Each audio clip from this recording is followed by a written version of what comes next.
আপনার ডিজাইন করতে দরকার হয় ফেব্রিক। তো ফেব্রিকটা কিভাবে আপনি প্রপার্টি মেনটেন করবেন, তো চলুন দেখে আসি আমরা ক্লো 3D তে ফেব্রিক প্রপার্টি। আপনারা দেখবেন কিভাবে আমরা আমাদের ফেব্রিক প্রপার্টি নিয়ে কাজ করি। তো এইখানে আমি আপনাদেরকে বোঝার জন্য দুটো ফেব্রিক দিয়েছি, একটা হচ্ছে ডেনিম ফেব্রিক আর এটা হচ্ছে আমাদের রেগুলার কটন স্টিচ, যেটা পপলিন আর কি।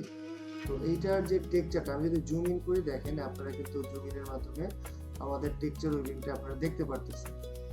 ঠিক এরকমই আমাদের যে ডেনিম যেটা আছে সেই ডেনিমটা যদি আমরা জুম ইন করি তাহলে আমাদের ডেনিমের টেক্সচার উইভিংটাও আপনারা দেখতে পাচ্ছেন। এখন এটা আসলে কিভাবে কাজ করে, প্রত্যেকটা ফেব্রিকের আমরা জানি নির্দিষ্ট ক্যারেক্টার থাকে, তারপর ফিজিক্স থাকে, তার প্যারামিটার থাকে।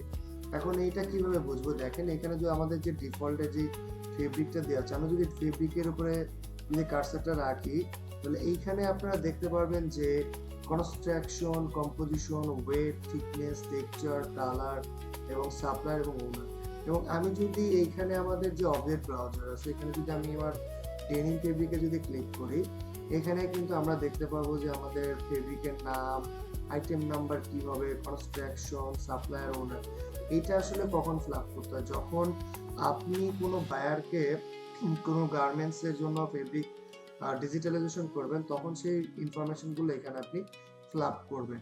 এবং আসলে আপনি কিভাবে কালার চেঞ্জ করবেন, তো আমরা যদি এখানে আমাদের যে কটন হোয়াইট ফেব্রিকটা আছে এটাতে যদি আমরা যাই, এখানে দেখবেন যে কালার আছে, কালারে যদি আমরা ক্লিক করি, ক্লিক করার পরে আমরা দেন যে কোনো কালার চাইলে আমরা অনায়াসে চেঞ্জ করতে পারি। এটা হচ্ছে ক্লো 3D ফেব্রিকের সবচেয়ে বড় অ্যাডভান্টেজ, কিভাবে কালার চেঞ্জ করা, তারপর হচ্ছে প্রপার্টি চেঞ্জ করা, সকল কিছু আমরা এই আমাদের প্রপার্টি এডিটরের মাধ্যমে করতে পারি।